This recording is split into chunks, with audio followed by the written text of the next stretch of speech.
So, here's something worth thinking about as you settle in tonight. Somewhere close to you, probably within reach, there is a small piece of gold or silver, a coin in a drawer, a ring on your hand, the clasp on a watch, and the metal in it is old. Older than any ship, older than any map. It was buried once, deep in the ground, long before anyone thought to dig it up. Tonight, we are going to follow 10 treasures that were buried, or lost, or simply swallowed by the sea.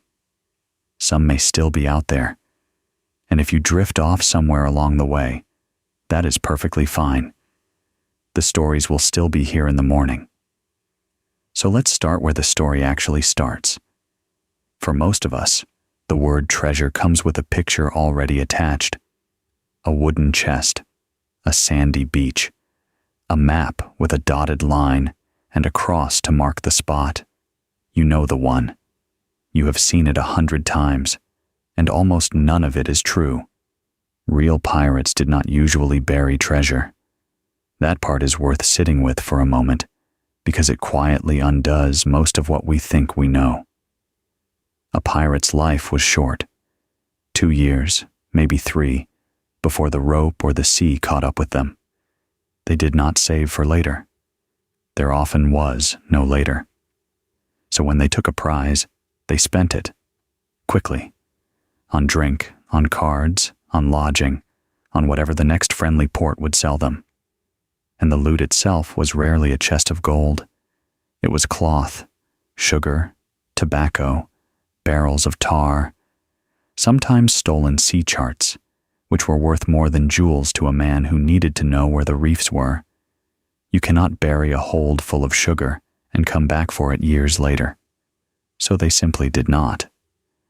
The chest on the beach, the map, the cross, the whole shining idea of it, comes mostly from one book. Robert Louis Stevenson wrote Treasure Island in the year 1883. He drew the map first, actually, and then wrote the story around it. There is no record of any real pirate ever drawing a treasure map. Not one. The cross on the sand was his invention, and it was such a good invention that it slowly swallowed the truth whole. So keep that quietly in mind as we go. Most of these 10 stories are legends. A few are entirely real. And the interesting part, the part worth staying with, is telling which is which. Which brings us to the one man whose name is stitched into the legend more tightly than anyone else. Number 1. Number 1. Blackbeard. His real name was Edward Teach, or Thatch. Even that much is uncertain, which tells you something about the man.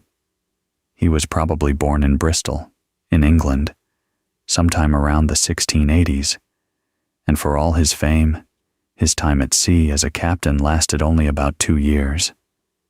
That is the strange thing about Blackbeard. He was famous almost instantly, and he was gone almost as fast. He built his reputation on fear, and he built it on purpose. Before a fight, he would weave slow-burning fuses into his thick black beard and light them. So he came out of the smoke with his face wreathed in it, embers glowing under his hat. He rarely needed to fight at all. Ships surrendered at the sight of him. That was the whole idea. His great ship began life as a French vessel called La Concorde.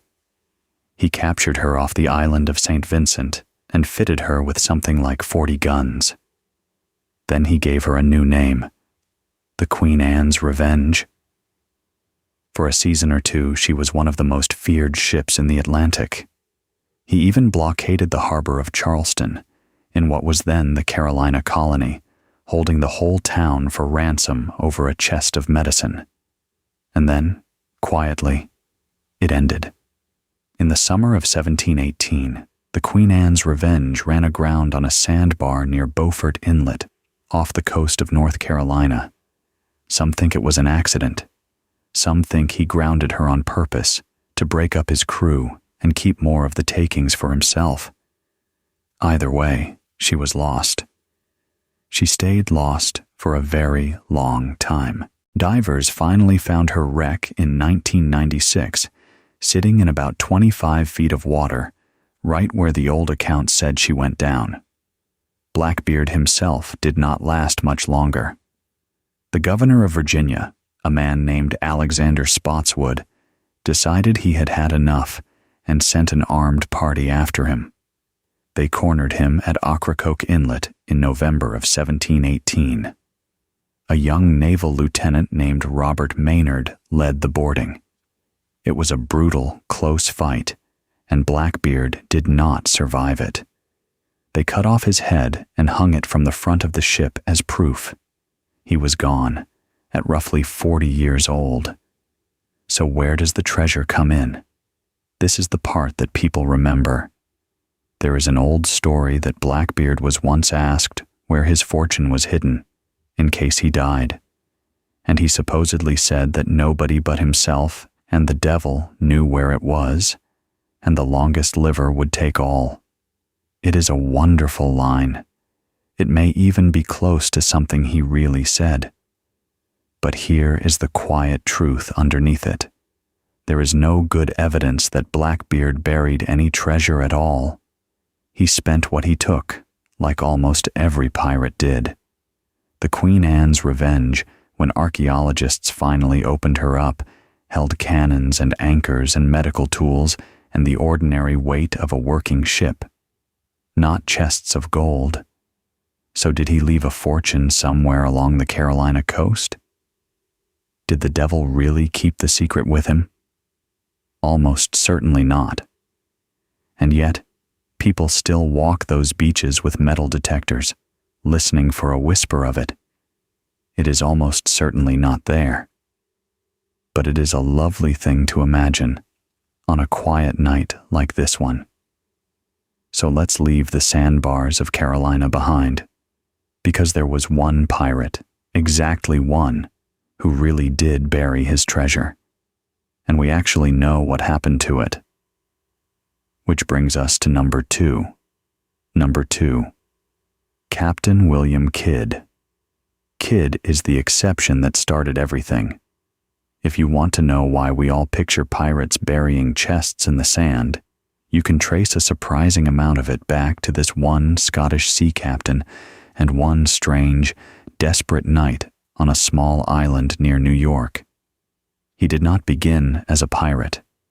That is the sad shape of his whole life. William Kidd was a respected captain living in New York, married, well-connected. In the 1690s, some of the most influential men in London gave him a commission.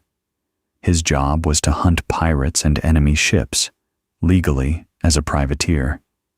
He sailed east, all the way to the Indian Ocean, and somewhere out there, things went wrong. The hunting was poor. His crew grew angry and mutinous, and eventually Kidd crossed a line, capturing a large ship called the Quedagh Merchant, which turned out to have protections he was not supposed to touch. Almost overnight, the pirate hunter was being called a pirate himself. He sailed back toward home, not quite understanding yet how much trouble he was in. And on the way, he did the thing no other pirate is really known to have done. He buried treasure. In the year 1699, Kidd stopped at Gardiners Island, a private island off the eastern end of Long Island in New York. He asked the owner of the island, a man named John Gardiner, if he could leave some things there for safekeeping. Gardiner agreed, and Kidd buried a cache of gold, silver, and jewels in the ground. Why did he do it? This is the part that makes Kidd different from all the others. He was not hiding loot to spend later in secret. He was trying to save his own life. He believed the treasure was leverage. If he could hand it over to the right officials, prove his value, and bargain, maybe he could clear his name. So he tucked it away as a kind of insurance and went to face the men in charge. It did not work. When the authorities learned where the cache was, they simply went and took it. The Earl of Bellamont, the governor Kidd had trusted, sent for it. John Gardiner handed it over, and the inventory survives, which is why this story feels so solid compared to the others. It listed something like 783 ounces of gold, more than 600 ounces of silver, along with cloth of gold, silks, satins, and precious stones. The Gardiner family, the story goes, kept a few small souvenirs. A piece of gold cloth, a single diamond passed quietly down to a daughter. The treasure that was meant to save Kidd became the evidence that hanged him. He was sent across the ocean to London. He was tried, and he was condemned. And in the year 1701, at a place on the Thames called Execution Dock, William Kidd was hanged. The accounts say the rope broke the first time, and they had to do it again. Afterward, his body was coated in tar and hung in an iron cage by the river as a warning to other sailors, where it stayed for years. So that should be the end of it. The one pirate who buried treasure, and it was dug up, counted, and carried away. Case closed. And yet, this is exactly where the legend grew, because people could not quite believe that a man like Kidd had shown them everything. Surely, they whispered, that was only part of it. Surely there was more, tucked away on some other island, some other cove, still waiting. For 300 years, people have hunted for Kidd's other treasure, up and down the coast of New England, on islands in the Caribbean, on a small island off Vietnam of all places, where some believed the Quedagh merchant left the rest. Nothing has ever been confirmed. The cache on Gardiners Island is almost certainly all there ever was, but the idea of the rest, the missing part, the buried part, is the seed. From this one real chest grew 1,000 imaginary ones, so maybe it is still out there. Probably it is not.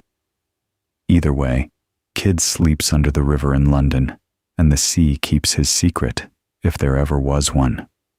So let's come back down and travel south to a small green island in the Pacific and a cargo that was never a pirate's to begin with. Number 3. The Treasure of Lima. This one starts not with a pirate, but with a city trying to save itself, and it may be the largest single treasure on our whole list, if it was ever real at all. Picture the city of Lima on the coast of what is now Peru, in the year 1820. For centuries it had been the jewel of Spain's empire in the New World. The silver of the Andes had flowed through it. Its churches were heavy with gold, and now that whole world was ending. The wars of independence were sweeping up the continent. The armies of liberation were closing in, and the Spanish officials in Lima understood that their city might soon fall. So they made a decision.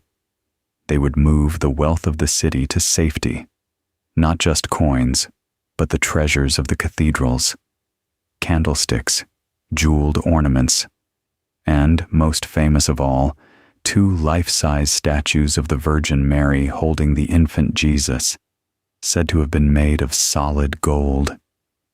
It was an almost unimaginable amount of wealth gathered together in one place, waiting to be carried away before the soldiers arrived.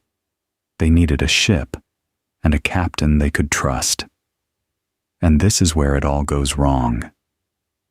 They chose a British trading vessel called the Mary Dear, under a captain named William Thompson. The plan was simple enough. Load the treasure aboard, sail it up the coast to safety, and guard it with a group of Spanish soldiers and priests. Thompson would be paid well for his trouble. But no one had ever put that much temptation in front of an ordinary sea captain before. Somewhere out on the open water, Thompson and his crew looked at what they were carrying, and they looked at each other, and they made a different choice. They turned on the guards, the old accounts, which are grim, say they killed the soldiers and the priests and put the bodies over the side. And then the merry deer was theirs, and so was everything in her hold. Where do you take a fortune like that? You cannot sail it into any honest port. So Thompson is said to have made for a place he knew, a small, uninhabited island far out in the Pacific, wrapped in rain and jungle and waterfalls. Cocos Island, a few hundred miles off the coast of Costa Rica. There, the story goes, they buried the Treasure of Lima, and then they sailed away, planning to return one day when the danger had passed. They never got the chance. The merry deer was caught. Most of the crew were tried, and some were hanged. Thompson himself and one companion are said to have escaped, saving their lives by promising to lead the authorities to the treasure. They were taken back toward Cocos Island, and once ashore, they slipped away into the jungle and vanished. Thompson supposedly died years later, far away, having never gone back for the gold. Or so the legend runs. So how much are we talking about? The estimates are all over the place, which is the first sign to be a little careful. Some tellings put it in the tens of millions. In today's money, you will see figures reaching a couple $100 million. Enormous, if true. And that is the honest catch here. Much of what we know about the Treasure of Lima comes from the men who went looking for it, and from stories told long after the fact. The bones of it are plausible. Cities really were evacuated in those years. Church gold really did vanish. But the exact ship, the exact captain, the exact burial, all of it sits in that soft place between history and legend. What is not in doubt is the hunting. Cocos Island became one of the most searched patches of ground on Earth. Hundreds of expeditions. One German man named August Gissler was so certain that he lived on the island for years, from the late 1800s into the new century, digging and digging. He found a handful of coins, almost nothing. Others came with maps and dynamite and machines. The island kept its silence. Today, Cocos is a national park and a place of astonishing natural beauty, and digging for treasure there is forbidden. So the Treasure of Lima, if it was ever real, is still under that green hillside somewhere, with the rain falling on it, exactly as it has fallen for 200 years. Nobody is coming for it tonight. And it is a strangely peaceful thought. All that gold, quiet under the ferns, keeping company with the birds. Now, hold that island in your mind, because we will actually come back to it later, for a different pirate and a different treasure. Legends have a way of gathering in the same beautiful places. But for now, let's cross to the other side of the world. Number 4. Number 4. Olivier Levasseur, and the cipher no one can read. His nickname was La Buse, the buzzard. They called him that, it is said, for the speed and hunger with which he fell on his prizes, and he left behind the strangest object on our whole list. Not a chest, not a map, but a page of symbols that people have been trying to decode for nearly 300 years. Levasseur was French, born in the late 1600s, and he worked the Indian Ocean in the golden last years of piracy, when the great trading ships of Europe were fat with the wealth of India and the East. He and his companions haunted the sea lanes around Madagascar and the little islands scattered near it. And in the spring of 1721, he took part in one of the richest single captures in the whole history of piracy. The target was a Portuguese ship called the Nossa Senhora do Cabo. She was limping into harbor at the island of Reunion, dismasted by a storm, barely able to defend herself. And she was carrying the wealth of a departing colonial governor. Gold and silver in bars, silks, spices, chests of gemstones. Levasseur and his partners took the whole ship almost without a fight. The value was said to run into the millions. Even the governor aboard was held and ransomed. For a pirate, it was the prize of a lifetime. There is one detail from that capture that everyone repeats. A great cross of gold, taller than a man, studded with rubies and emeralds and diamonds, said to have been taken from a cathedral in Goa. The Flaming Cross of Goa. It is a magnificent image, and it is worth being honest with you. That golden cross appears mainly in a French book written in the 1930s, long after the fact, and not in the earliest records. So it may be pure romance. But the ship and the enormous ordinary treasure she carried, those were real enough. Now to the legend itself. The last years of piracy were the years the navies finally hunted the pirates down, and Levasseur was caught at last. In the year 1730, on that same island of Reunion, they led him to the gallows. And here is the story that made him immortal. As he stood with the noose around his neck, he is said to have pulled a paper from around his neck, or thrown it into the crowd, and shouted something like, "Find my treasure, the one who can." On the paper were 17 lines of strange little symbols, a cryptogram, the key, supposedly, to where he had hidden the wealth of the Nossa Senhora do Cabo. Is any of that true? Did a dying man really fling the map to his fortune into a crowd of onlookers? It is a beautiful scene, and you can see exactly why it survived. But there is very little solid evidence that it happened, and the cipher itself, like the Golden Cross, seems to trace back to that same later book rather than to 1730. So the honest answer is, we do not really know. What we do know is what it did to people. The cryptogram, whatever its origin, became a magnet. Treasure hunters have pored over it for generations, matching the symbols to an old style of code, arranging and rearranging them, convinced the answer is one clever step away. The search settled on the Seychelles, a scatter of granite islands in the Indian Ocean, and on one beach in particular, at a place called Bel Hombre, on the island of Mahe. There, from the middle of the last century onward, men dug into the rock and sand, looking for the buzzard's gold. One family spent decades on it. They found old carvings, they said, and strange formations. They never found the treasure.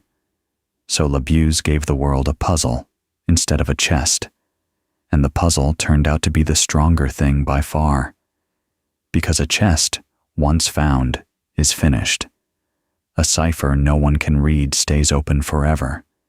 It is still there, 17 lines of little symbols, quietly refusing to give up their meaning.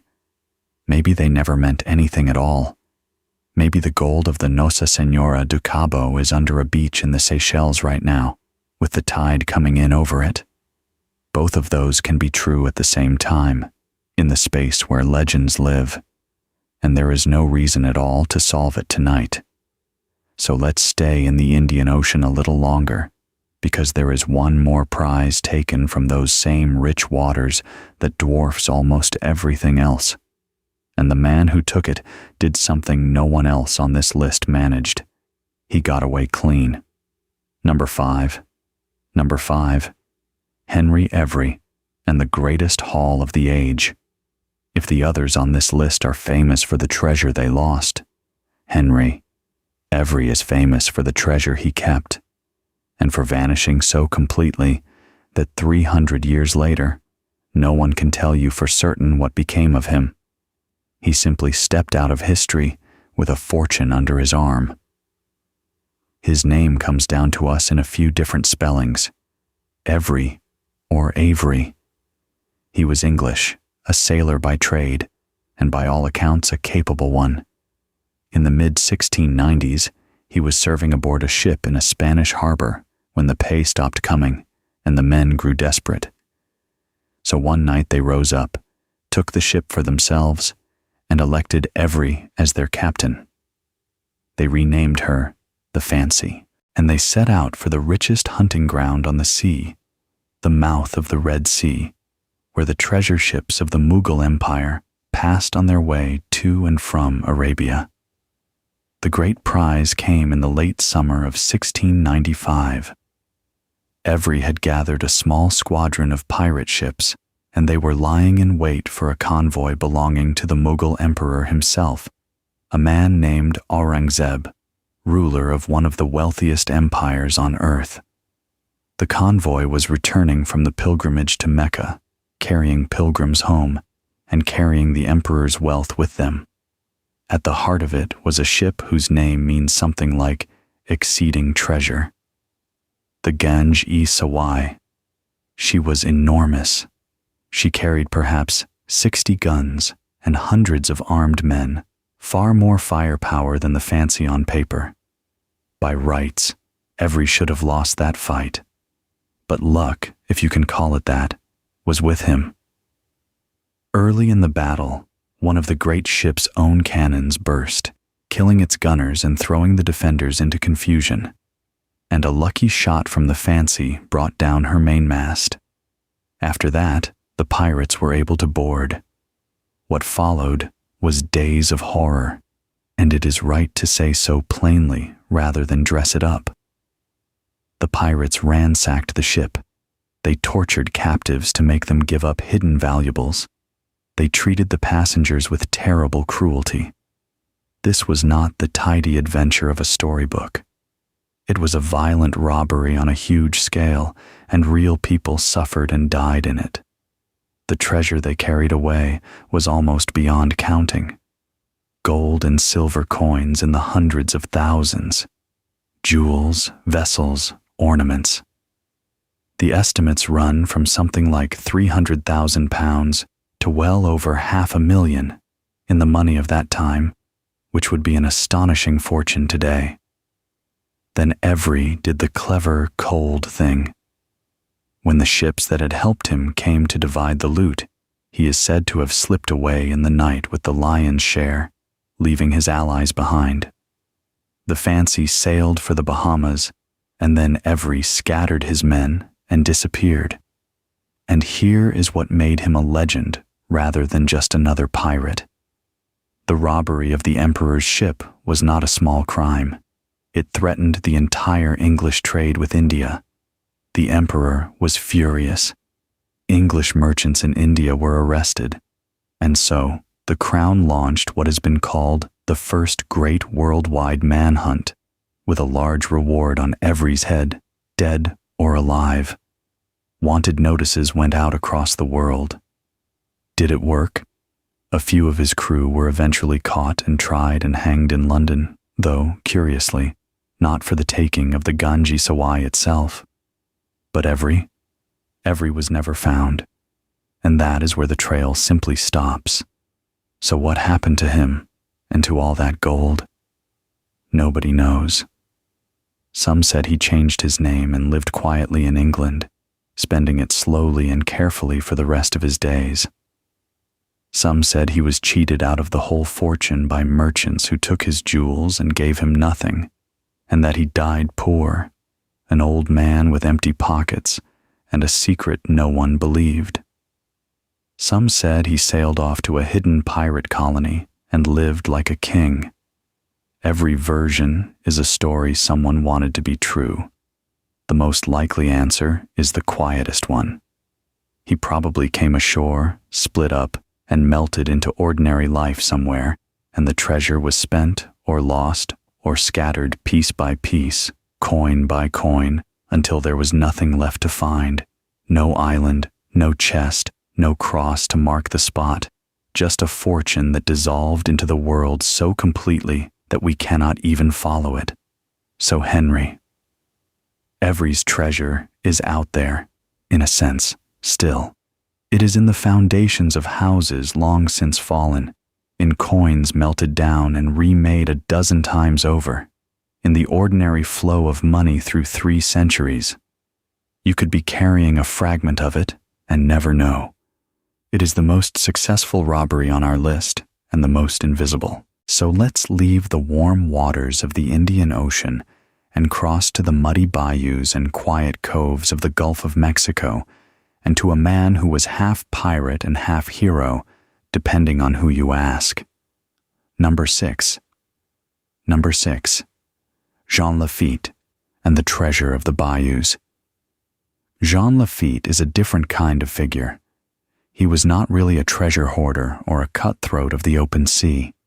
He was a smuggler, a businessman in stolen goods, and, for one strange and important moment, something close to a patriot. And along the whole curve of the Gulf Coast, from Louisiana to Texas, people still tell you his gold is buried nearby, just over there, just past those trees. He rose to power in the years around 1810, in and around the city of New Orleans. Out in the marshes to the south, in a maze of islands and channels called Barataria Bay, Lafitte and his brother Pierre ran an enormous smuggling operation. They took goods from privateers and pirates, no questions asked, and moved them quietly through the bayous into the markets of New Orleans, where respectable people were happy to buy at a good price and not ask where anything came from. For a while, he was one of the most important men on the whole coast, not a hunted outlaw so much as an open secret. And then came the moment that made him famous. In the year 1815, the young United States and Britain were at war, and a British force was bearing down on New Orleans. The British actually came to Lafitte first. They offered him money and rank to help them take the city. He turned them down. Instead, he went to the Americans, to General Andrew Jackson, and offered his men, his ships, his cannon, and his knowledge of the tangled coast in exchange for pardons for himself and his followers. Jackson, who had called these men hellish banditti not long before, took the deal, and Lafitte's gunners, experienced and steady, helped win the Battle of New Orleans, one of the most lopsided American victories of the whole war. The pardons came through. For one shining season, the smuggler was a hero. It did not last. Lafitte was never going to settle into an honest life. Before long, he had moved west, to a wild spit of land on the Texas coast called Galveston Island. There he built a new base, a rough settlement he called Campeche, with a fortified red house at its center. At its height, it held hundreds of people, and the goods and money moved through it by the boatload. But the world was closing in on that kind of life. The United States wanted the coast cleaned up, and around the year 1821, under pressure from an American warship, Lafitte burned his own settlement and sailed away. After that, he fades. The most accepted account has him dying a couple of years later, somewhere in the waters off Central America, from wounds taken in a fight at sea, and buried quietly at sea with no marker at all. No grand ending, just a sail disappearing over the horizon. So where is the treasure? This is where Lafitte becomes less a man and more a folk story, because almost every community along that coast has its own Lafitte legend. They will tell you he buried chests of Spanish gold under a particular oak tree, in the marshes near Lake Charles, on a bank of the Sabine River, under the sand at Galveston, on lonely islands up and down the Texas shore. There are old tales of dying men whispering directions, of maps drawn on scraps of leather, of lights seen at night where the gold is said to lie. Is any of it real? Almost certainly not, at least not in the way the stories tell it. Lafitte was a merchant, not a hoarder. His wealth was in goods and in trade, things that move and get sold, not in chests waiting under a tree. If he had money at the end, it very likely went the way most money goes: spent, lost, or simply gone with him. No one has ever dug up a confirmed Lafitte cache, despite 200 years of trying, and there has been a great deal of trying, and yet the legend refuses to die, and it is worth asking why. Part of it, I think, is that Lafitte is so easy to like. He was charming and clever, and he helped save a city, and then he vanished. A man like that ought to have left something behind for us to find. So the coast keeps his memory in the most flattering way it knows, by insisting that his gold is close, under that oak, past those trees, just out of reach. It is almost certainly not there, but on a warm, dark night by the Gulf, with the frogs going and the water still, you can understand why people want it to be. So let's come back down, and out of the world of legend for a while, to a treasure that is absolutely real, that killed a great many people on a single terrible night, and that is still washing up on a stretch of Florida beach to this very day. Number 7. Number 7. The Spanish Plate Fleet of 1715. Everything we have talked about so far has been mostly legend, or a small real chest wrapped in a large imaginary one. This is different. This is a treasure so real that people find pieces of it most years, sometimes just walking along the sand after a storm. And the reason it is scattered on the seabed at all is one of the worst nights in the history of the Spanish Empire. To understand it, you have to picture how Spain's wealth moved across the ocean. For 2 centuries, the silver and gold of the Americas, from the mines of Mexico and Peru and Bolivia, was gathered in the great ports of the New World, and once or twice a year it was loaded aboard a fleet of ships and sent across the Atlantic to Spain, all together, in convoy, for safety against pirates and storms.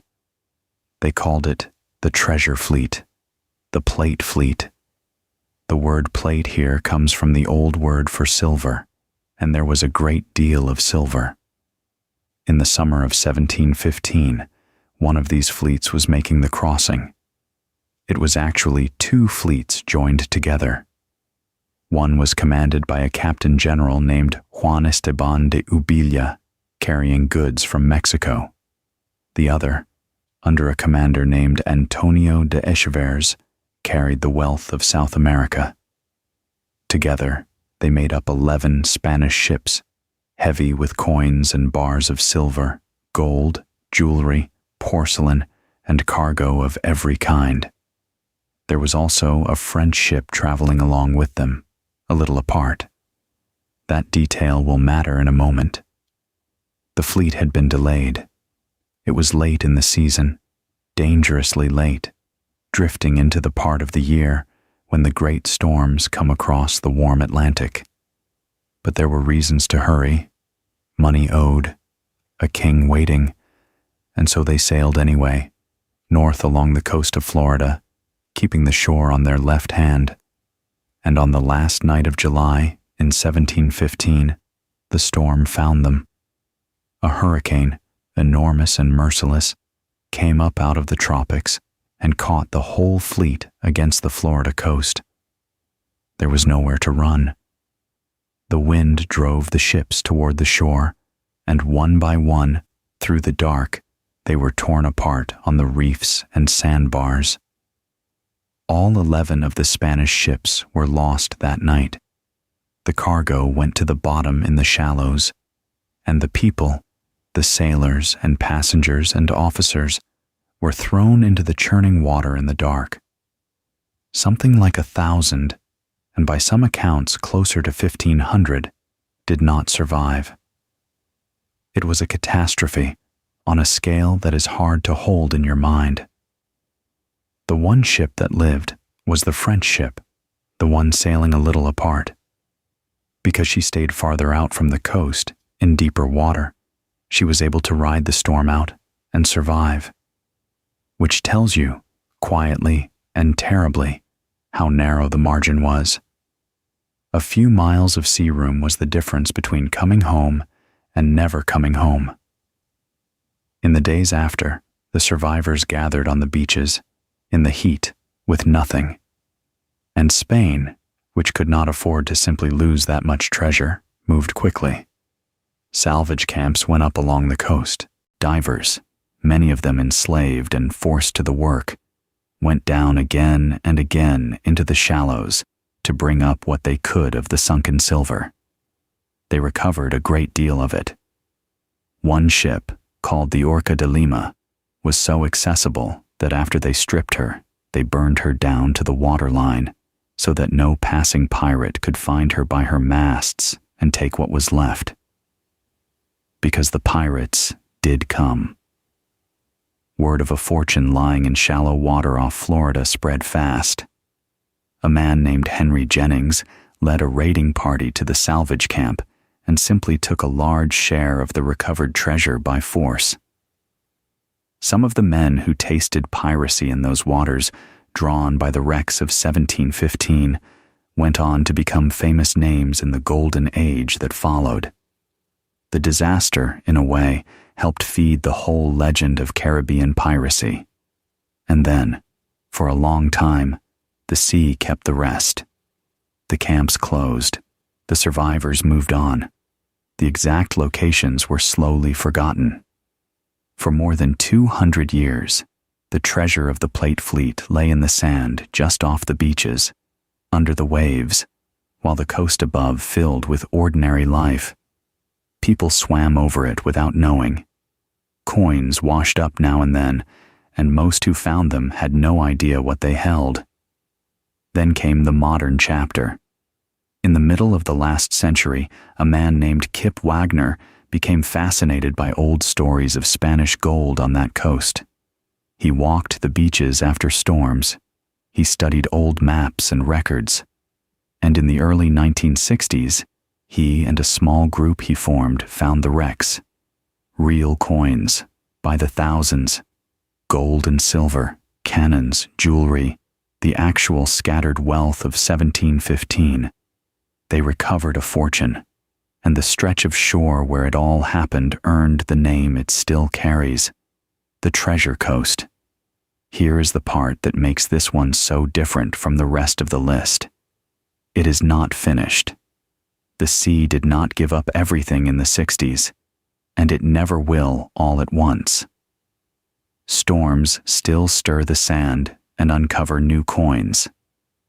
In the year 2015, exactly 300 years after the ships went down, a team searching the wrecks found a cluster of gold coins worth millions of dollars off the beach near Vero Beach. In the years since, more has come up. Silver coins, gold coins, small links of a chain. People still find single pieces on the sand after a storm, tumbled smooth, 3 centuries old. So is the treasure of the Plate Fleet still out there? Yes. Honestly, plainly, yes. Not all of it, but a great deal of it, spread across miles of shallow seabed, moving a little with every storm. It is the rare treasure on this list that answers the question simply. Some of it has been found. Some of it is still down there, right now, in the dark water off Florida, sliding gently under the sand. It asks nothing of anyone. It just waits, and every so often the sea hands a piece of it back. So let's leave the Treasure Coast and go back, as I promised, to that green island in the Pacific, because Cocos Island has more than one legend attached to it, and the next one belongs to a pirate who may never have existed at all. Number 8.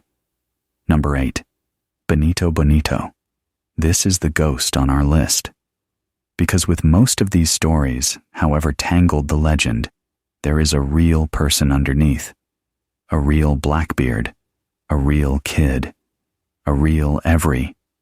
With Benito Bonito, we are not even sure of that much. He may be entirely a creature of story, stitched together out of other men and other treasures. And yet, his legend is one of the most persistent of them all. The tales call him Benito Bonito and give him a fearsome nickname, the Bloody Sword. They say he was a pirate, sometimes said to be Portuguese, who raided the west coast of the Americas in the early 1800s, around the same restless years that produced the Treasure of Lima. And they say that he, too, gathered an enormous fortune, and that he, too, buried it on Cocos Island. You may already feel the problem. That is almost exactly the Treasure of Lima story again, told with a different name, and that is very likely what it is.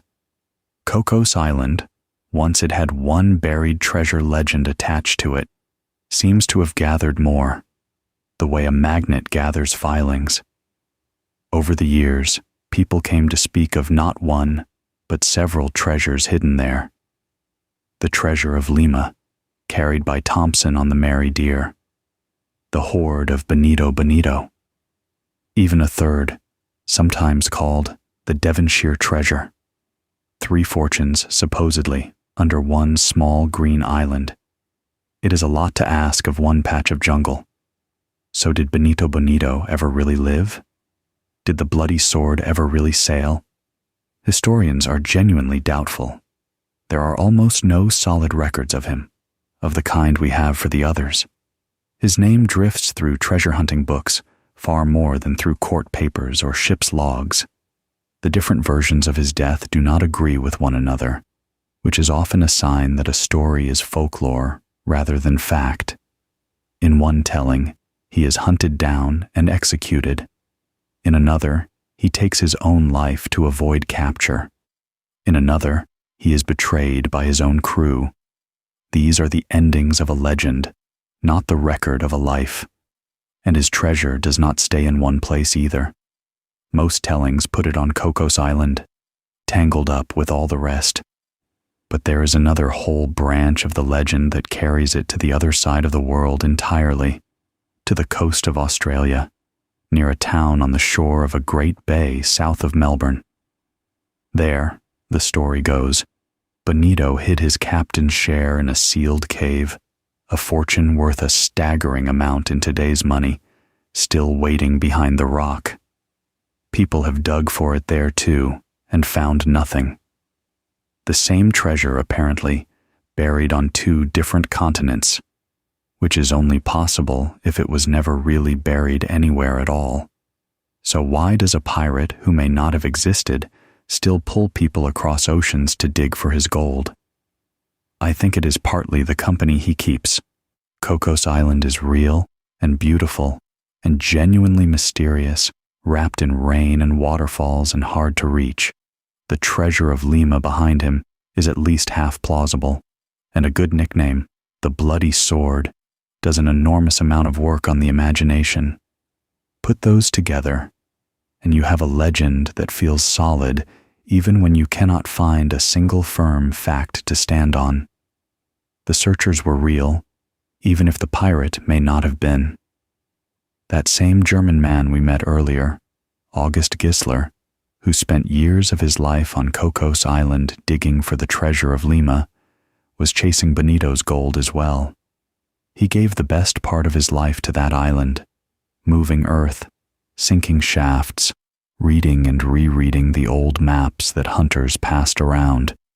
And at the end of all those years, he had a small handful of coins to show for it. The island kept everything else, if there was anything else to keep. So here is the gentlest way to hold Benito Bonito. He is what happens when a place becomes famous for treasure. The legends breed there. New pirates are half invented to explain gold that was never counted, buried in caves that were never found, on islands too beautiful not to hide a secret. Is his treasure still out there on Cocos Island? Almost certainly, there is nothing there with his name on it, because there may never have been a him at all. But the island is real, and the rain still falls on it in the dark, and somewhere under those ferns, people are still sure. There has to be something. There does not have to be, but you can rest just as easily either way. So let's leave the islands and the legends behind us now and go down, all the way down, into deep water off the coast of South America to a treasure that was lost for 300 years and then, quietly, actually found. Number 9. The galleon San Jose. If the Treasure of Lima is the largest legend on our list, the San Jose may be the largest real treasure on Earth. People call her the Holy Grail of shipwrecks, and unlike almost everything else we have talked about tonight, we now know exactly where she is. She is sitting on the seabed off the coast of Colombia, in very deep water, with her secret still mostly intact. To understand her, come back to that idea of the Spanish treasure fleet, the convoys that carried the wealth of the Americas home across the ocean. The San Jose was one of the great ships of that system. A large galleon, 3 masts, more than 60 guns, heavy and proud. And in the early 1700s, she was doing exactly what she was built to do. She was carrying a fortune. The time was the War of the Spanish Succession, when much of Europe was fighting over who should sit on the throne of Spain.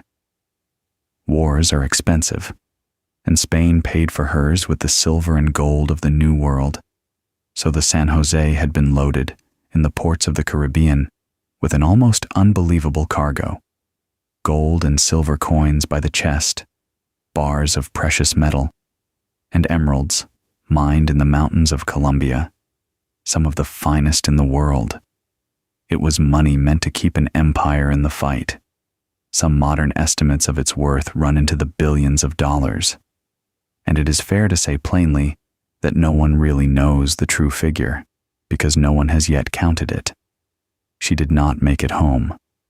In June of 1708, as the San Jose and her small fleet moved along the coast near the great port of Cartagena, a squadron of British warships was waiting for her. Britain was on the other side of that war, and a treasure fleet was the richest target imaginable. The British commander moved in to take her. What happened next was quick and terrible.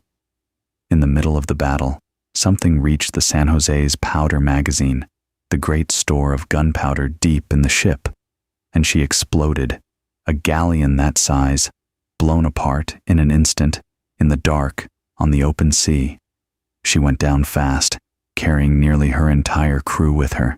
Something like 600 men were lost. Very few survived. And the treasure, all of it, the gold and the silver and the emeralds meant to fund a war, went straight to the bottom, into water far too deep for anyone of that age to reach. So the British did not even get their prize. The explosion that killed the crew also swallowed the fortune. And there it stayed, out of reach, for 3 centuries. Long enough for the war to end and the empire to fade, and the whole world to change around that one spot of ocean where the San Jose lay in the dark. Finding her again was the work of the modern age, of sonar and robots, and patient searching of the deep. And it came with an argument attached, which is only fitting for a treasure this large. In the year 2015, the government of Colombia announced that the wreck of the San Jose had been found. She lay hundreds of feet down, well beyond the reach of any diver, off a peninsula near Cartagena. To confirm it, a robotic vehicle went down and photographed the seabed. And there, among the coral and the silt, it found her cannons. Bronze cannons, cast with a distinctive decoration, little engraved dolphins that matched the San Jose and no other ship. That was the proof. After 300 years, she had a name again.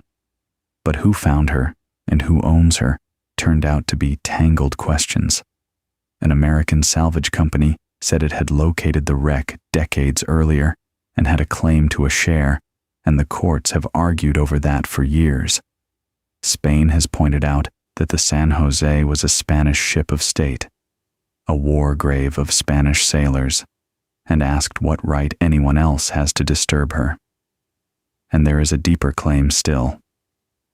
The silver and gold aboard her was dug, much of it, from mines worked by the forced labor of native people in South America. Their descendants ask, with real justice, whose treasure this ever truly was. So the San Jose, resting quietly on the seabed, sits at the center of a debate about history itself, about who owns the past when the past is made of stolen silver and drowned men. For now, she stays where she is. Colombia has treated the site as a protected place, a piece of underwater heritage, rather than simply a prize to be scooped up. Robots have gone down to look and to photograph and to lift a few small things gently to the surface. Coins, a cannon, pieces of porcelain. Careful, slow, respectful work, more like tending a grave than raiding a hoard. So is the treasure of the San Jose still out there? It is. That is the strange and lovely answer. We know exactly where it is, down to the patch of seabed, and it is still almost entirely there, untouched, hundreds of feet below the waves, found and yet unrecovered, named and yet undisturbed. 600 men rest with it, in the cold and the dark and the quiet, keeping company with more gold than most of the legends on this list ever dreamed of. Nobody is bringing it up tonight. There is no hurry. She has waited 300 years already, and she can wait a little longer, in the deep, where the light never reaches. So, let's rise back up, out of the deep water, and travel north, all the way to a small wooded island off the coast of Canada, for the last story of the night. And it is the strangest of them all, because after more than 200 years of digging, nobody can even agree on whether there is any treasure there at all. Number 10. Number 10. The Oak Island Money Pit. We began tonight with the idea of buried treasure and how it is mostly a myth, a beautiful invention of a storyteller. So it feels right to end on the one place that has done more than any other to keep that myth alive. A small island in a bay in Nova Scotia, on the eastern edge of Canada, where people have been digging a hole for more than 200 years and finding almost nothing and refusing, absolutely refusing, to stop. It begins in the year 1795. The story goes that a teenage boy named Daniel McGinnis was exploring Oak Island, which was mostly empty then, covered in oak trees, when he came upon a strange, shallow, circular dip in the ground, a depression, as if something below had settled. Above it, on an old tree, there were said to be signs of ropes or tackle, as though something heavy had once been lowered into the earth right there. Now, if you were a boy in that time and place, raised on stories of pirates working that very coast, you would think one thing: buried treasure. So McGinnis came back with two friends, John Smith and Anthony Vaughan, and they began to dig. And what they found, the story says, was enough to keep the world digging ever since. A few feet down, a layer of flagstones, then the walls of a shaft, a clear round hole made by human hands cut into the earth. And then, as they went deeper, platforms. Every 10 feet or so, a floor of oak logs laid across the shaft, as if to mark the stages of a descent, or to protect something below. 10 feet, and a platform. 10 feet more, and another. Whoever made this pit had gone to enormous trouble, and you do not dig a deep, carefully lined, carefully floored shaft to hide nothing. Or so it seemed. The three boys could not get to the bottom. It was too much for them. But the story spread, and over the following decades, company after company came to Oak Island to finish what they had started. And this is where the tale becomes truly strange, because the pit, it turned out, was defended. At around 90 feet down, one account says, the diggers found a flat stone carved with a line of odd symbols, a message in a code no one could read. Years later, someone offered a translation, claiming it said that 40 feet below, 2 million pounds lay buried. That translation is almost certainly a later invention, and the stone itself has since been lost, so we cannot check any of it. But it did its work on the imagination. 2 million pounds, just a little deeper. Keep digging. And then, the water came. As the shafts went down past a certain depth, they began to flood, not with rain, but with seawater, salt water, pouring in faster than any pump of the age could clear it. For a long time it seemed like simple bad luck. But later, diggers came to believe it was something far more clever. They found, over at the nearby shore, at a place called Smith's Cove, what looked like an elaborate system of drains hidden under the beach, fanning out like the fingers of a hand, gathering seawater and feeding it through a tunnel toward the pit.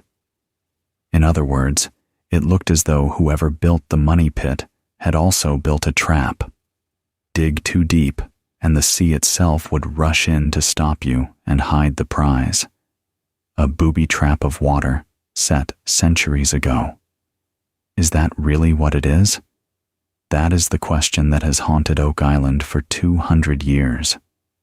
Because if it is a trap, then there must be something worth protecting at the bottom. And if there is something worth protecting, imagine what it might be. And so they came, and they kept coming. One company after another, decade after decade, each convinced they would be the ones to reach the bottom. They dug new shafts alongside the old one. They drilled. They brought in bigger pumps and steam engines and later, heavy machinery. A young man who would one day become President of the United States, Franklin Roosevelt, put money into one of the ventures as an investor and followed its progress for years. Fortunes were spent, and the pit, flooding and collapsing and filling itself back in, gave up almost nothing. A scrap of what might have been parchment. A few links of gold chain, some said. Bits of old wood and coconut fiber, which is strange on a Canadian island, since coconuts do not grow anywhere near it. Tantalizing hints, and never the thing itself. It has not been a gentle obsession. Over the long years of digging, 6 people have died in the search for the treasure of Oak Island, in collapses and accidents. There is an old piece of the legend that says 7 must die before the island gives up its secret, which is the kind of thing people say to make a stubborn, dangerous, fruitless hole in the ground feel like a story with a shape. So what is actually down there? Nobody knows, and the honest answers are not all romantic. Some believe it is exactly what it seems, a pirate's treasure vault, and the names of Kidd and Blackbeard and others get pulled in, though there is no real evidence for any of them.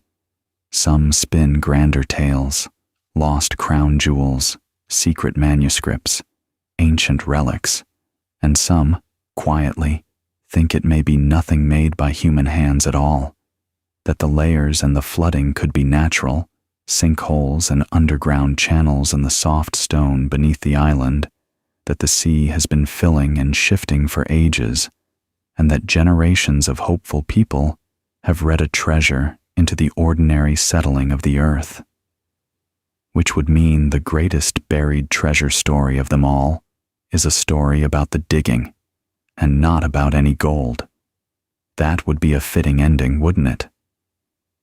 We started with a novelist who invented the buried chest, and we end on an island where people have spent more than 2 centuries and countless fortunes and 6 lives chasing a chest that may have never been there at all. But they are still digging. Even now, on that small island in the bay, the work goes on, with modern machines and cameras and all the patience in the world. Maybe one day they will reach the bottom and find an empty hole in the wet stone. Or maybe they will find something that changes the story completely. Either way, it will not be tonight.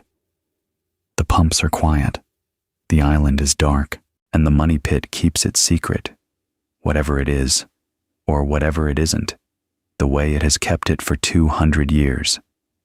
And it's worth pausing here, before we gather them up, on one more true thing. Not about the gold this time, but about the men who chased it. Because they were not quite what the stories make them. And once you see who they really were, the whole idea of the buried chest quietly falls apart in your hands. We picture a pirate as a lone villain, a hoarder, crouched over a chest in a cave, guarding it from the world. The real thing was stranger than that, and in some ways gentler, and it explains better than anything why so few of these treasures were ever buried at all. Most pirates did not begin as monsters. They began as sailors. Ordinary men from the navy and the merchant ships, where the pay was low, the food was rotten, the discipline was savage, and a captain could have a man flogged half to death over almost nothing. Life on an honest ship in those years was often closer to a prison than a job. Some pirates were runaways from exactly that. Some had escaped from slavery and found on a pirate deck a kind of freedom they could get nowhere else on earth. The crews were rough and mixed and thrown together from every corner of the world. And here is the part that tends to surprise people. A pirate ship was, in its own strange way, a small floating democracy at a time when almost nothing else in the world was. The crew elected their own captain, and if he led them badly, they could vote him back out again and choose another. Before a voyage, they would draw up a set of articles, a written agreement, and every man would sign it or make his mark. The articles laid out the rules of the ship, how quarrels were settled, what was forbidden. There were rules that sound almost quaint now. Lights and candles out by a set hour in the evening. No gambling for money aboard. No fighting below decks. And there were rules with hard edges about desertion and cowardice in battle. But the heart of the articles was always the same question. How would the treasure be shared? Because it was shared, and that is the whole secret hiding in plain sight. When a pirate crew took a prize, the loot did not vanish into one captain's chest. It was divided, right there, among the whole company, by an agreed system of shares. A common sailor took one share. The captain might take only two, or even less than that. The carpenter and the gunner got a little extra for their skills. There were even fixed payments written in for a man who lost an arm or a leg in the fighting. A rough kind of insurance, centuries before anyone had the word. So think about what that does to our buried chest. Where would it even come from? Whose gold would it be? There was no single great pile to bury, because the moment a prize came aboard, it was broken up into dozens of smaller piles, one for each man, and each man did with his own share exactly as he liked. And what he liked, almost always, was to spend it. Quickly. Why so quickly? Because they knew. They knew exactly how their lives were likely to end, and how soon. One famous pirate captain is supposed to have said that he wanted a merry life and a short one. Whether those were really his words or not, they caught the whole spirit of it. There was no sense saving for an old age you were never going to reach. So the gold went out nearly as fast as it came in the taverns and lodging houses of the friendly ports, and by the start of the next voyage, most of it was already gone. That, in the end, is the real reason the buried treasure is a myth. It is not simply that pirates were careless with money. It is that the whole way they lived was built to scatter it, not to gather it. The loot was split the instant it was taken, and spent the instant they came ashore. There was rarely ever a hoard to hide in the first place. The lone villain with his secret chest and his private map is a picture of a kind of pirate who, for the most part, never really existed, which is a quiet, steadying thing to carry as we gather up our 10. The men in these stories were not, most of them, sitting on hidden fortunes. They were living fast and sharing what they stole, and spending it before the sea or the rope could take it back. The treasure that lasted did not last because someone hid it cleverly. It lasted because it was lost or sunk or simply forgotten, somewhere out of anyone's reach. So let's come back down now, gently, and gather them up the 10 of them, before we let them go for the night. Because when you set them side by side, a quiet pattern appears, and it is not the one the storybooks promised.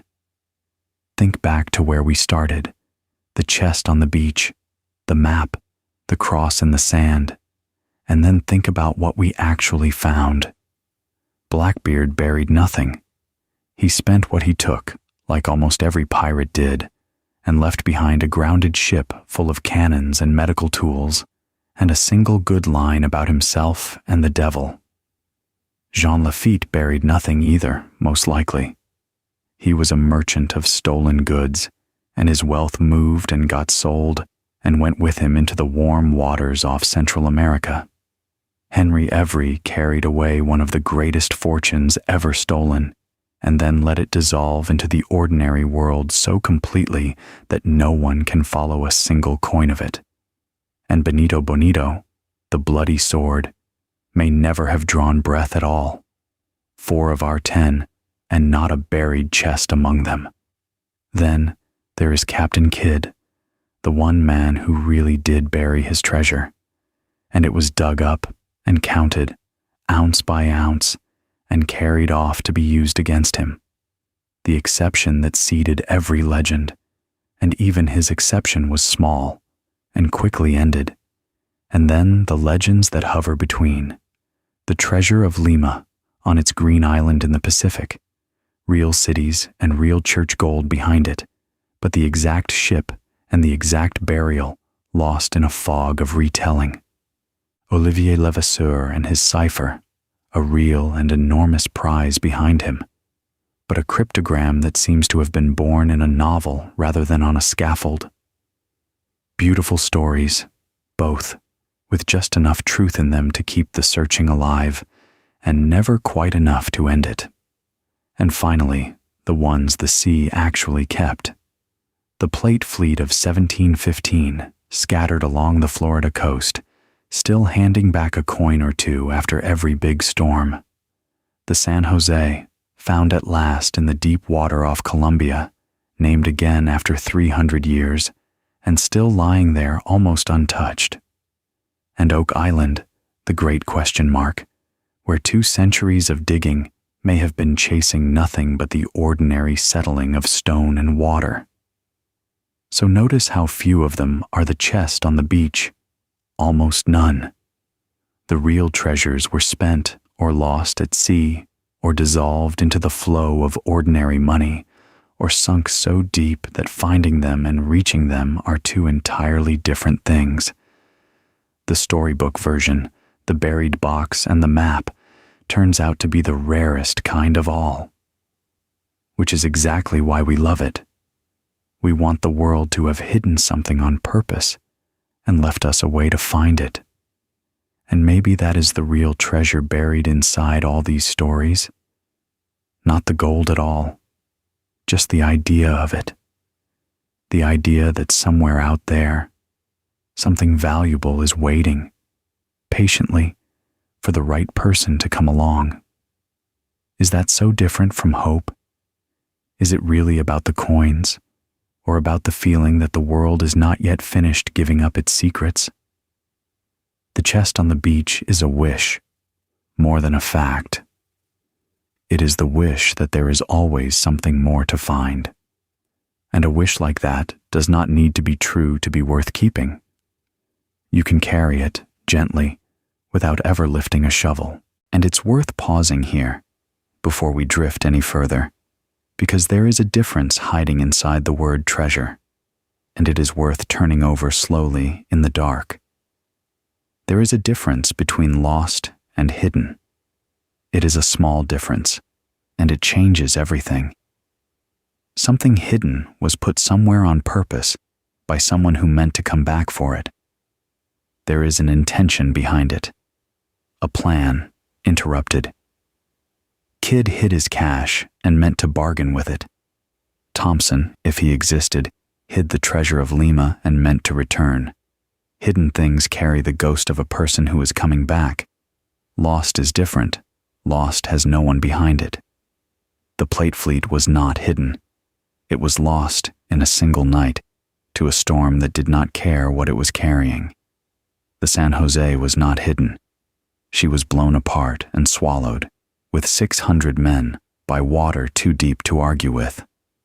Nobody meant for those treasures to go where they went. There was no plan, no map, no intention. There was only the sea, doing what the sea does, which is to take things and keep them. And here's the thing about the sea as a keeper. It is patient in a way no person could ever be. A hidden treasure is only safe as long as its owner lives and remembers and stays free. But a lost treasure, once the water has it, is kept by something that does not forget and does not die and is in no hurry at all. The gold of the San Jose has been kept perfectly for 300 years by a keeper that asks for nothing and never gets tired. That is why the real treasures, the ones that lasted, are almost all underwater. Earth gives things up. People dig them out, or build over them, or simply stumble on them. The sea just holds on, and most pirate gold was never hidden or lost in any dramatic way at all. This is the quietest truth of the whole subject, and maybe the most peaceful. Most of it simply dispersed. It was spent, coin by coin, in 100 ports. It was melted down and struck into new coins, and those were melted down and struck again, over and over, across 3 centuries. Henry Every's impossible fortune did not sink and did not get buried. It came ashore, and it scattered, and it kept moving, until it was everywhere and nowhere. It is not gone. It is just spread so thin across the world that no map could ever show it. Some tiny fraction of it may have passed through your own hands and been passed along again, and neither you nor anyone else would ever know. So when we say a treasure is still out there, we usually mean one of a few different things. We might mean it is under the ferns on a green island, if it was ever there. We might mean it is under the waves, found or unfound, kept by the patient sea. Or we might mean it is simply everywhere, dissolved into the ordinary money of the world, still changing hands, still doing what gold and silver have always done. All 3 are true, of different treasures, on this list, and none of them require you to go and find anything. So come inward now, away from the islands and the deep water, back toward the room you are lying in, because I want to return to that small piece of metal we started with, the coin in the drawer, the ring on your hand. It is closer to all of this than it might seem.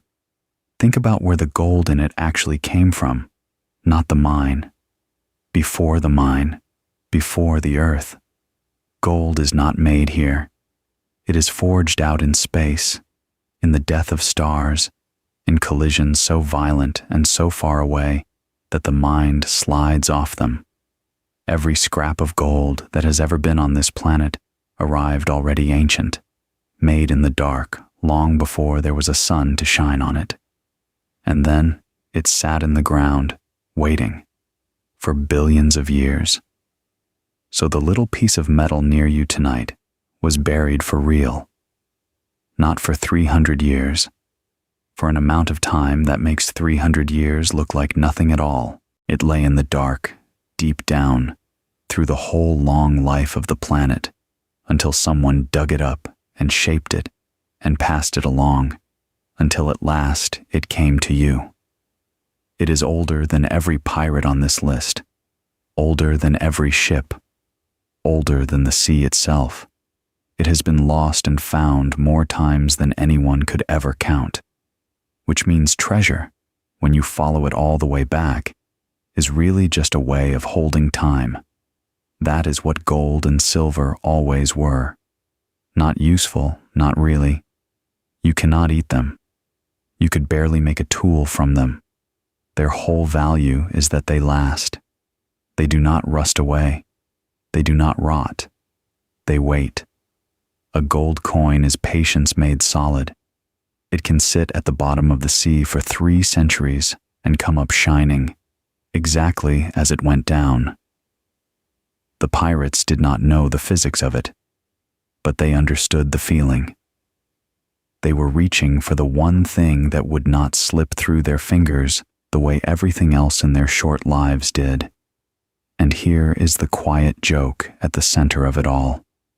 You are already carrying some. You do not have to sail anywhere, or read a cipher, or dig through wet stone in the dark. A little piece of the oldest treasure there is came to you without a fight, and it is within arm's reach right now, and you will very likely fall asleep tonight without giving it a single thought, which is exactly as it should be. Nothing about it needs your attention. It has done its waiting. It can wait a little more. So let's not hunt for anything else tonight. Let's just visit them one more time, all of those far-off places, the way you might look out the window of a slow train, half asleep, not studying anything, just letting it drift by. There is the sandbar off the coast of Carolina, with the tide moving quietly over the place where the Queen Anne's Revenge went down, and no one on the beach at this hour. There is the wide gray river in London, sliding past the spot where Captain Kidd was hanged, keeping his secret, if he ever had one. There is the green shoulder of Cocos Island, out in the Pacific, with the rain falling steadily on the ferns, on the Treasure of Lima, if it is there, and on whatever is left of Benito Bonito, if he was ever real at all. There is the beach in the Seychelles, pale in the dark, where the water is coming in over the sand and over the last of the buzzard's puzzle. There is the wide black surface of the Indian Ocean, where Henry. Every sailed off with a fortune and simply disappeared, and the water shows nothing and tells nothing.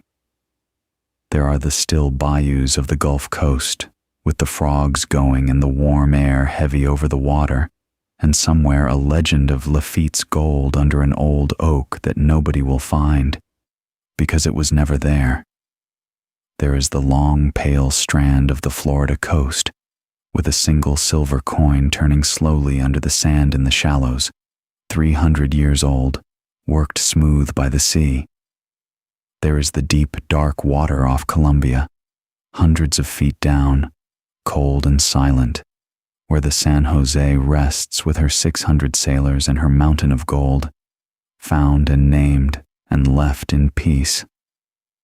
And there is the small wooded island in the bay in Nova Scotia, with the pumps switched off and the machines still, and the money pit holding whatever it holds, or nothing at all, under the wet stone.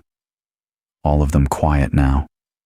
Nobody digging, nobody diving, no engines, no shovels, no lanterns moving in the dark, just water and rain and sand and stone, keeping what they keep, the way they have for hundreds of years, the way they will keep it long after tonight. The whole world is full of these patient, secret places, and every single one of them is perfectly fine without you. Not one of them is waiting for you to come. Not one of them needs a thing. And it's worth staying a moment longer with the people who could not let these places be. The searchers, because they are part of the treasure now, as much as the gold ever was, and there is something gentle to understand in why they gave so much of themselves to it. Think of the German man, August Gisler, alone on Cocos Island for the better part of 20 years, moving earth by hand in the rain, chasing the treasure of Lima and the ghost of Benito Bonito, and coming away with a small handful of coins.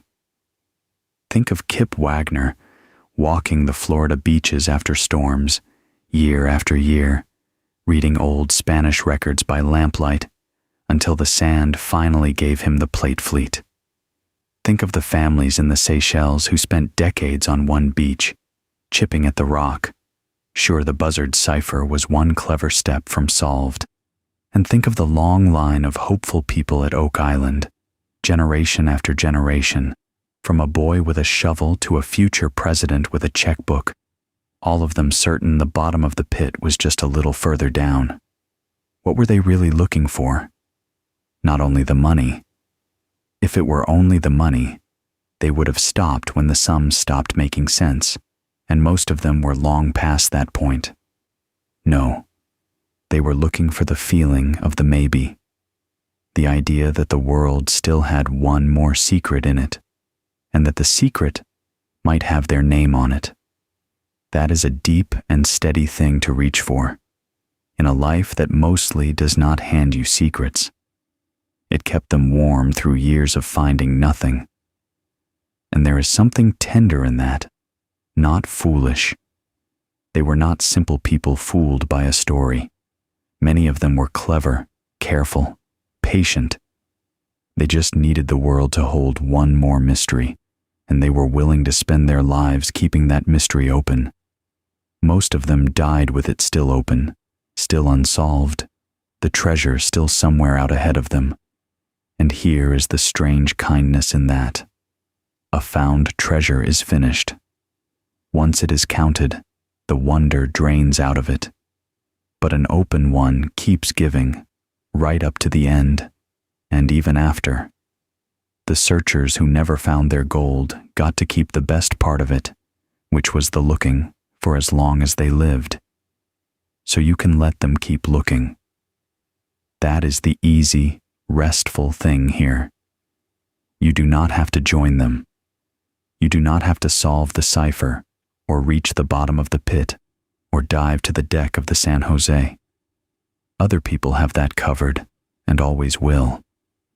Somewhere in the world tonight, someone is bent over an old map, sure they have seen something everyone else missed. Let them. It is a good way to spend a life, and it is entirely theirs to spend. Your part tonight is only to rest. Because here is what you can count on. When you wake in the morning, all of it will still be exactly where it is right now. That is the whole promise of this kind of story, and it is a promise it always keeps. The single silver coin will still be turning in the Florida sand, a little further along the beach maybe, nudged by the night tide, waiting for someone to look down at the right moment. The San Jose will still be resting in the deep, dark water off Colombia, cold and quiet, exactly as she has rested for 300 years, her gold uncounted, her sailors undisturbed. The money pit will still be there in the bay, full of seawater, holding its answer or its emptiness under the wet stone. Cocos Island will still be green and dripping in the Pacific rain, and whatever Henry Every carried off will still be scattered across the world, moving quietly through it, the way it has for 300 years. None of it will have moved because you slept. That is the point worth holding as you let go. The tide will keep handing back coins one at a time, whether or not anyone is on the beach to catch them. The searchers will pick up their tools again in the morning light, whether or not you are awake to wish them luck. The sea will go on keeping what it keeps. The world looks after all its treasures perfectly well on its own, and it has never once needed a watcher to do it. It did not need you last night. It will not need you tomorrow. And it does not need you now. So there is nothing left to do. Nothing to remember. Nothing to solve. Nothing to carry. The stories have all been told, and they will keep, and they will still be here whenever you want them again. So let's come all the way back down now, slowly, the way you would rise from deep water, without hurrying, letting each layer go as you pass through it. Up from the cold, dark deck of the San Jose, hundreds of feet down, where the gold sleeps and the sailors rest, up through the black water, and the gray water, and the green water near the surface, into the light, out across the wide face of the ocean, where Henry Every vanished and left nothing but a wake. Past the pale beaches, the Florida sand with its single turning coin, the Seychelles shore with the tide coming in, over the green shoulder of Cocos Island in its steady rain, across the still bayous, and the grey river in London, and the small wooded island in the quiet bay. Let all of it slide away behind you, gently, like coastline seen from a boat that is heading home. Come back over the water to the land, back over the fields and the roofs and the streetlights, back to the town you are in, and the building you are in, and the room. This room, the one you are lying in right now, in the dark, with the day behind you and nothing left to do. And come back, last of all, to your own body, here, on the bed. Feel the weight of it, the way the mattress holds you from underneath, taking all of it, so you do not have to hold any of yourself up. Feel where your shoulders rest. Feel the blanket over you, and its small warmth and its small weight. Feel your hands, wherever they are, gone loose and heavy. Feel your breath going in and going out, slow and even, without you having to manage it at all. There is nothing to reach for from here, nothing to dig, nothing to lift, nothing to solve. The searching is all somewhere else, out in the rain and the deep water, in other people's hands. In here it is just you, and the dark, and the quiet, and the soft weight of being held by the bed. And somewhere within arm's reach, remember, there is very likely a small piece of gold or silver. The coin in the drawer, the ring on your hand, maybe still on your finger now, warm from your skin. That little piece of metal is the oldest thing in the room by far. Older than the house, older than the town, older than the sea, older than every ship and every pirate in every story we told tonight. It was forged in the dark between the stars and buried in the ground for longer than the mind can hold, and lost and found more times than anyone could count. And now it is here, quietly, with you, asking for nothing. You did not have to sail for it. You did not have to fight for it, or dig for it, or read a single line of cipher. It simply came to you, along the long, ordinary chain of hands, and settled here, in this room, on this night. A little piece of buried treasure, already found, already yours, already at rest, just like you. And before you drift off, here is one last small thought about time, and then we can let all of it go for the night.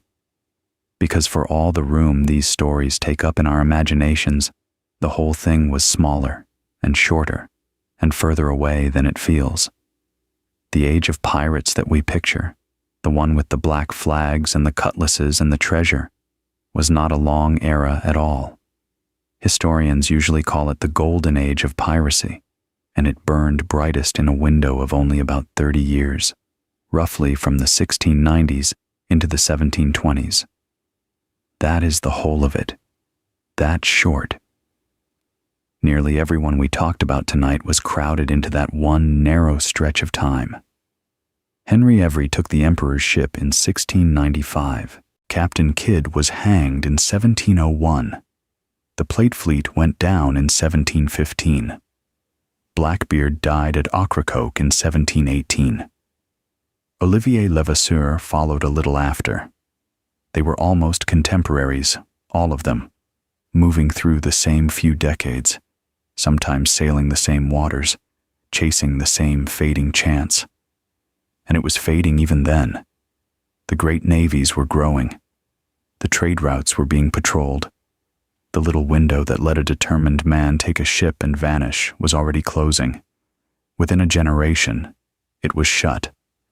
The golden age of piracy was over almost as quickly as it began, and the men who lived it did not live it long. They were young, most of them. Not the grizzled old sea dogs of the films, but men in their 20s, some barely out of their teens. And they did not last. A pirate's career, we said at the very start, ran 2 years, maybe 3, before the sea or the rope or the fever ended it. They knew that. It is part of why they spent everything so fast. They were living inside a very small window, and something in them understood it. The whole world that fills so many books and films and dreams was, for the people actually in it, a brief and dangerous few years, gone almost before it started. And all of it happened 300 years ago. Turn that over slowly. Everyone in every story we told tonight has been gone for centuries. The pirates, the captains, the guards, the searchers who came after, the ones who dug on the island and dove to the wrecks. All of them, long at rest. The waters they sailed have moved on and forgotten them. The ports they spent their gold in have been rebuilt a dozen times over. What is left is only the stories and a little scattered metal and a few names that lasted longer than the men who carried them. So it is all very far away, very long finished, very small really, against the age of that little coin resting near you, which was old before any of them were born, and will be old long after all of this is forgotten again. Nothing in any of these stories can reach you here. There are no ships on the water outside. No one is coming up the beach. It is all 300 years gone, and further with every quiet breath you take. Just stories now, and stories keep. They will keep beautifully all night, without you holding on to a single one. So you can let it all go now. Every bit of it. You do not have to remember any of it. That was never the point of any of this. You do not have to keep the names. Let them loosen and drift. Blackbeard and the Queen Anne's Revenge, Captain Kidd and the island near New York, Thompson and the Mary Dear, Levasseur and his cipher, Henry Every and the Emperor's ship, Lafitte in the bayous, the Plate Fleet in the storm, Benito Bonito, whoever he was or wasn't, the San Jose in the deep, the Pit in the bay. If they slip away from you now, all 10 of them, that is exactly as it should be. Let them slip. You do not have to keep the numbers either. Not the years, not the fathoms, not the value of the gold in any currency at all.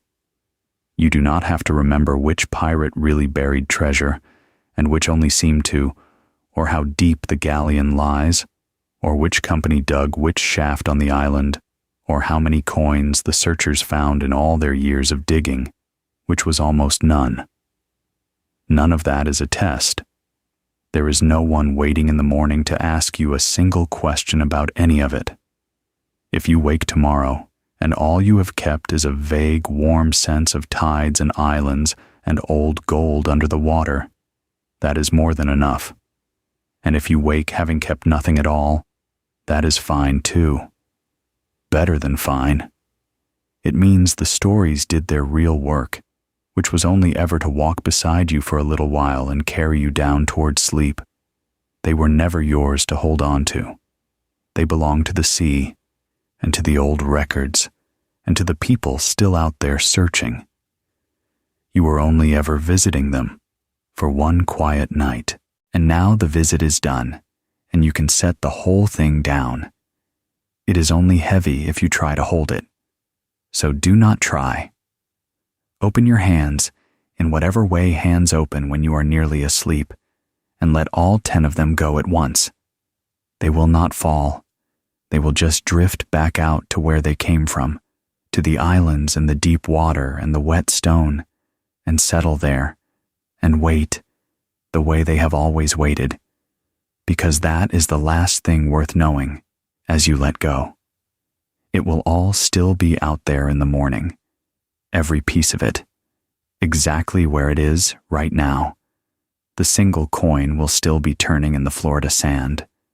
The San Jose will still be resting in the deep dark water off Colombia, her gold uncounted, her sailors undisturbed. Whatever lies at the bottom of the money pit, treasure or empty stone, will still be lying there under the seawater. The rain will still be falling on Cocos Island. The buzzard's cipher will still be refusing to be read, and Henry Every's scattered fortune will still be moving quietly through the world, coin by coin, the way it has for 300 years. None of it is waiting for you. That is the gift in it, really. Not one of these treasures is holding its breath for you to come. Not one of them will be any less lost or any more found because you slept through the night instead of watching over it. The sea does not need a witness. The island does not need a guest. The gold in the deep does not need a single pair of open eyes. It will all keep itself perfectly all night long, the way it has kept itself for 300 years and longer. So there is nothing left for you to do, nothing to hold, nothing to guard, nothing to find. You are allowed, completely, to stop. If you drifted off somewhere in the middle of all this, back among the islands or the shipwrecks, then you already know none of it needed you awake, and you can simply stay where you are. And if you are still here, still listening, then this is your permission too. You do not have to make it to the end. There is no end to make it to. There is only the dark and the weight of the bed and your slow, even breath, going in and going out, all on its own. So let that settle. Let your body get heavier. Feel the mattress take the last of your weight, so there is nothing left for you to carry. Not your arms, not your shoulders, not a single one of the 10 stories. Let your jaw loosen. Let your hands stay exactly where they are. Let the little piece of old gold near you keep its long silence, and join it. Just breathe.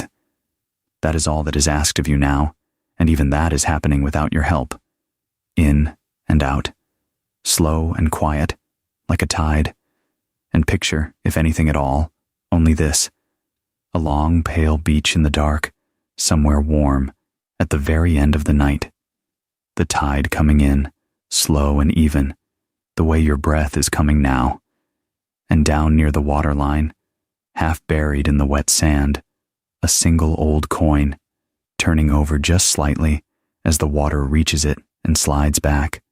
Silver, worn smooth, 300 years old, catching no light because there is no light to catch, just turning, gently, in the dark, with the tide. There is no one on the beach, no one digging, no one looking for it, and that is exactly as it should be. The coin does not mind. It has been waiting a very long time, and it is in no hurry at all, and neither now are you. The tide comes in, the coin turns, the water slides back, and you can rest.